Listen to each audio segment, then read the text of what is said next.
my channel, Bake Cuisine!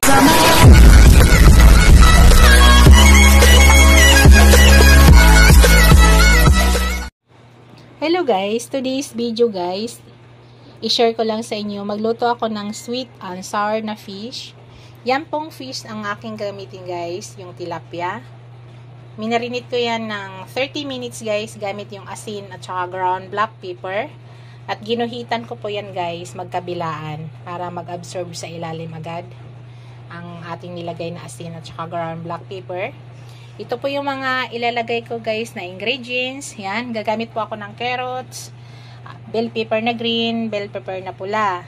Tapos gagamit din ako ng pineapple chunk. Tapos mamaya gamitin din natin yung juice niya. Tomato sauce, kamatis, sibuyas, bawang. Tapos gagamit din tayo ng suka guys, soy sauce, ground black pepper, asin.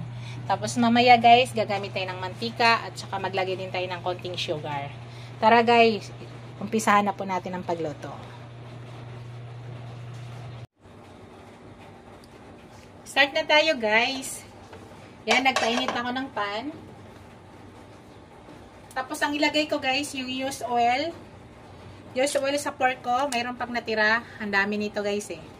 Kaya gamitin natin para sa pag-fried sa ating fish. Unang gawin ko, magpa-fried ako ng aking fish. So, lagay tayo. Then, painitin muna natin guys.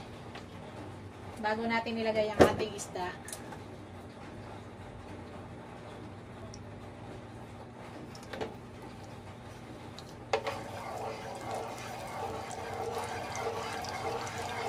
So, init na guys. Ilagay na natin.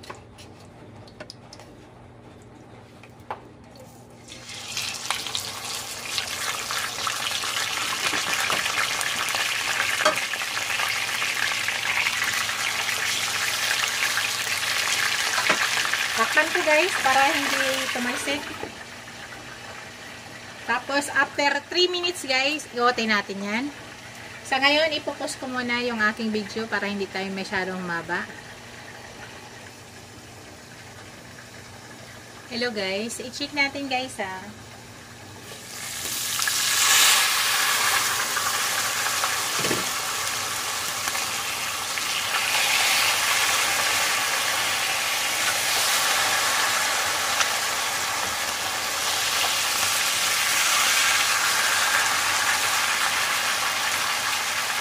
Takpan ulit natin guys. Tapos after 3 minutes, luto na po yan guys. So, i-push ko muna para hindi tayo masyadong humaba. 3 minutes lang guys ang pagluluto ko. Bali 6 minutes, done na po yung pag-fried natin sa fish. Hindi ko naman kini-crispy talaga dahil lulutuin pa natin yan.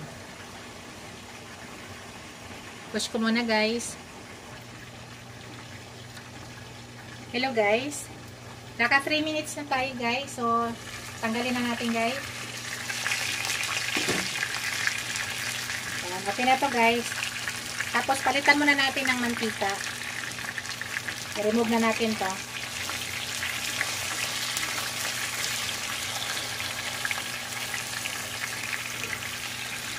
Sitwasahin muna natin to guys.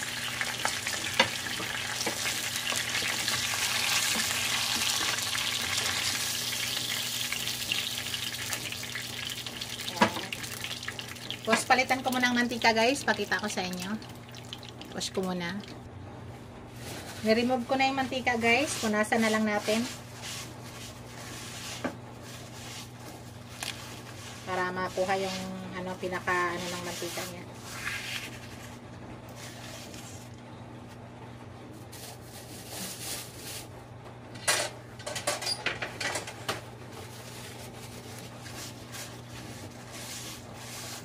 Palitan natin ng bagong mantika.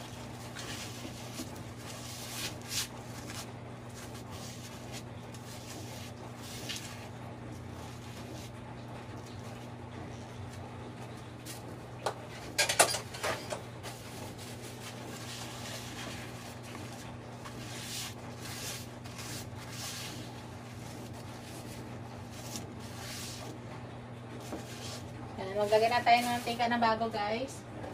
Para lutuin na natin yung ating sauce. Ang version ko ngayon guys ha, ilagay ko yung aking isda dyan. Yan. Minsan yung version ko ay hindi ko po hinahalo yung isda sa sauce. Ngayon ihalo po natin. Palakasan ko lang konti ng apoy.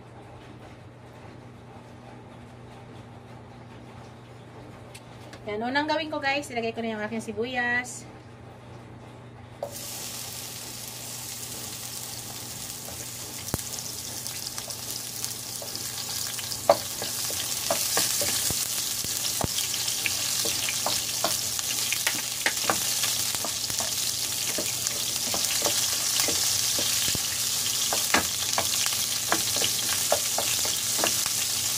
Sunod, ilagay ko na yung aking garlic.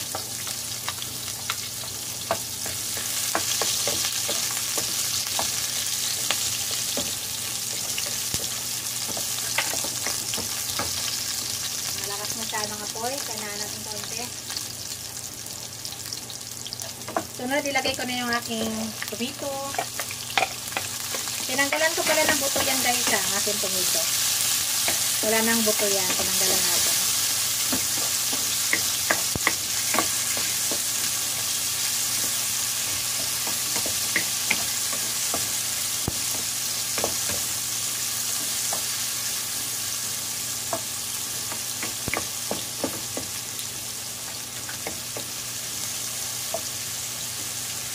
Yan. Sunod, ilagay ko na yung aking carrots. Carrots guys.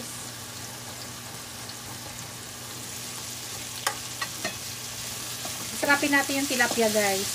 Sasarap yan. Hindi lang prito. Pwede natin pasarapin. Meron na tayong gulay.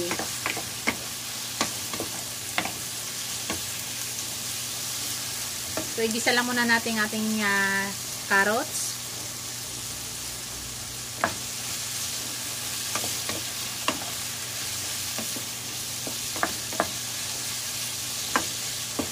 Ayoko masyadong overcook ang carrots guys kaya saglit ko lang siya lulutuin.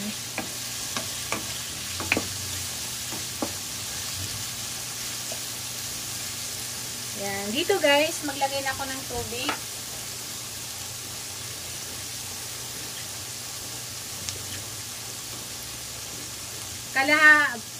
Kalahating baso ng tubig niya, ganito kalaking baso guys.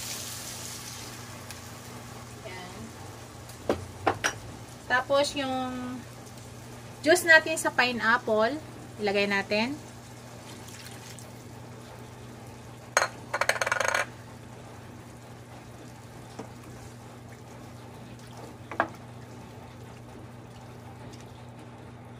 Naglalagay ako ng konting toyo guys para magkakulay lang. Para hindi masyado boring tingnan ng ating sweet and sour. Konti lang, yan. Version ko to guys kung ayaw nyo, okay lang po sa inyo. Para po hindi masyado boring, hindi maputla. Ngayon, ilagay ko na yung aking tomato sauce. Yan.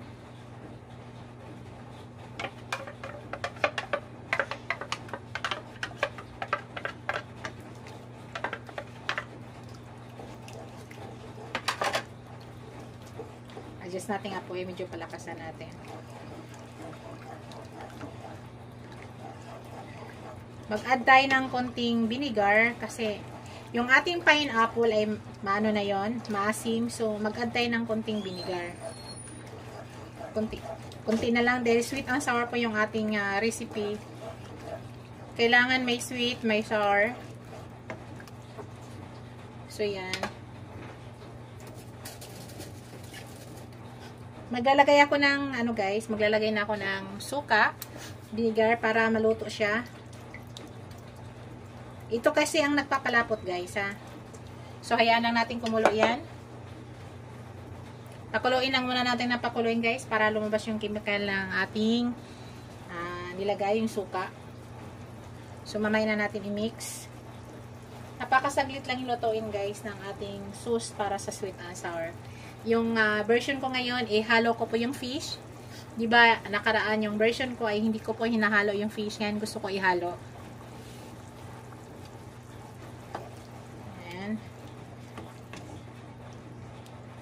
So, hayaan lang natin kumulo. Tapos, maya-maya guys, ilagay na natin yung ating na pineapple chunk. Yan.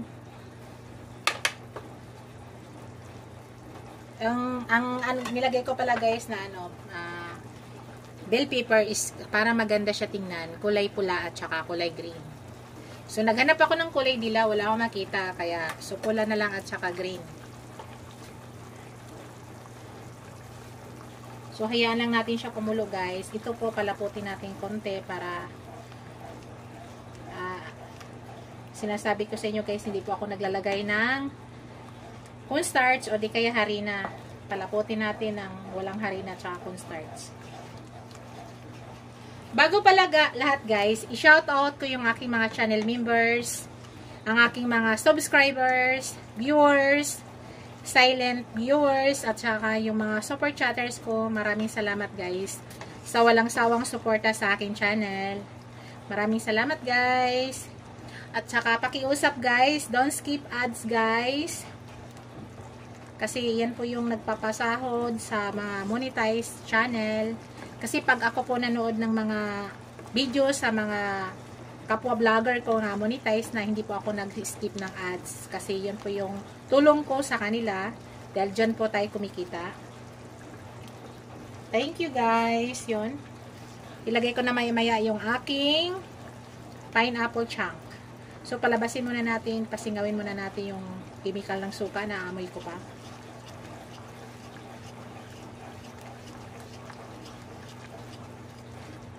Maglalagay din tayo ng asin kaunti mamaya. I-estimate lang muna yung asin guys ha, kasi yung ating fish ay may asin na.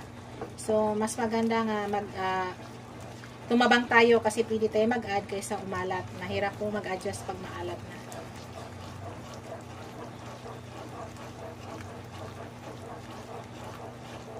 So, palaputin lang po natin. Ang gusto ko sa sa carrots guys ay hindi po masyado malata. Gusto ko yung crunchy pa siya kainin. Ayan. So, sa ngayon guys, ilagay ko na yung aking pineapple chunk. Ihuli po natin yung ating bell pepper.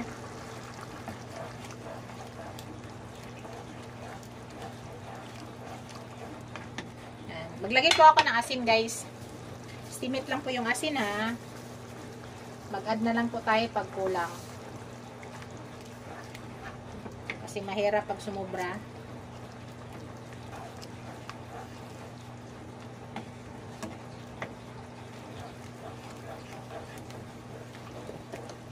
Tapos maglagay din ako ng sugar guys. Kasi ang ating recipe ay sweet and sour.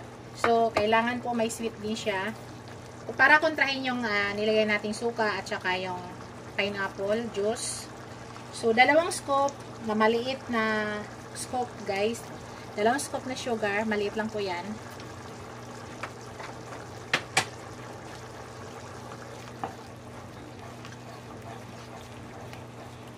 So, palaputin pa natin guys before natin ilagay yung fish.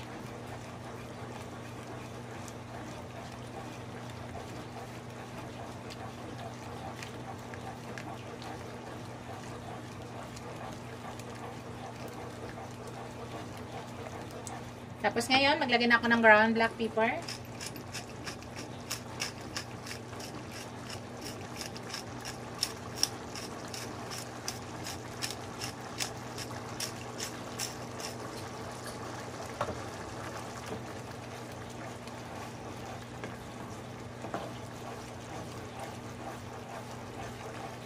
Tikman natin guys ha, kung ano ng lasa.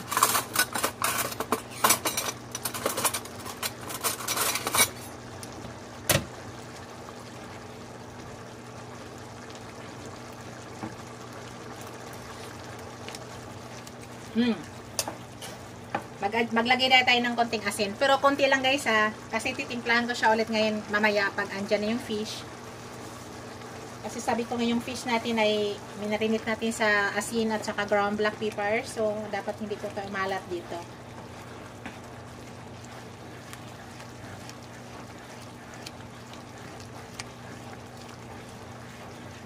Mga 2 minutes guys, pwede na natin ilagay yung ating fish.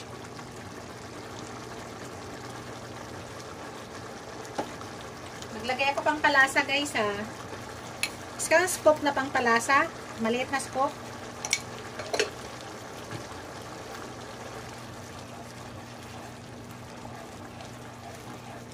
Yan, ilagay ko na yung aking bell pepper.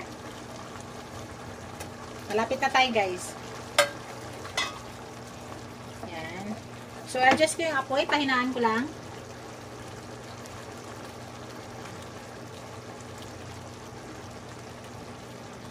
Yan. Sa ngayon guys, ilagay na natin ating fish. Yung version ko ngayon ay ilagay ko ang aking fish. Isama ko. Wow, sarap guys. So, may gulay na tayo. May isda pa. So, pwede natin gawa ng pamaraan yung kahit tilapia lang yan. Pwede natin gawa ng paraan para sumarap. Yan. Tapos maya, pahinaan lang yung apoy guys para mag-absorb. Para mag-absorb ang lasa. Napakasarap. Ay, gusto ko sa bell pepper ay ayaw ko po malata yan guys. Kaya hindi ko agad nilagay. Tapos maya-maya kaunti guys, mga 2 minutes sa mahinang apoy. Baliktarin po natin yan. So tatakpan ko lang siya guys para mag-absorb agad sa mahinang apoy. Tapos 2 minutes baliktarin natin. Tapos after 2 minutes done na po tayo. Pahina lang po yung apoy. So, pause ko lang muna guys ha. After 2 minutes, balikan natin. Yan guys. Baliktarin natin guys. Naka 2 minutes na po tayo. Para hindi po ma-overcook. Wow. Nakita nyo ba guys? Yummy yan guys. Imagine, pwede pala pasarapin ang tilapia guys na. Hindi lang natin pwede i-fried. Pwede natin pasarapin yan.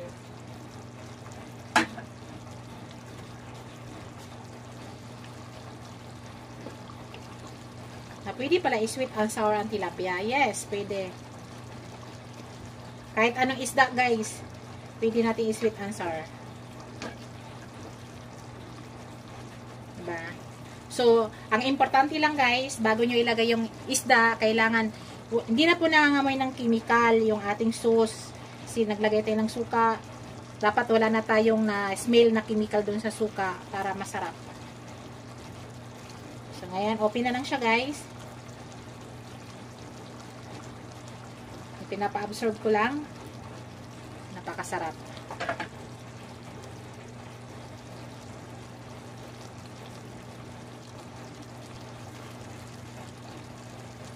So, yan, guys. Luto na po yan.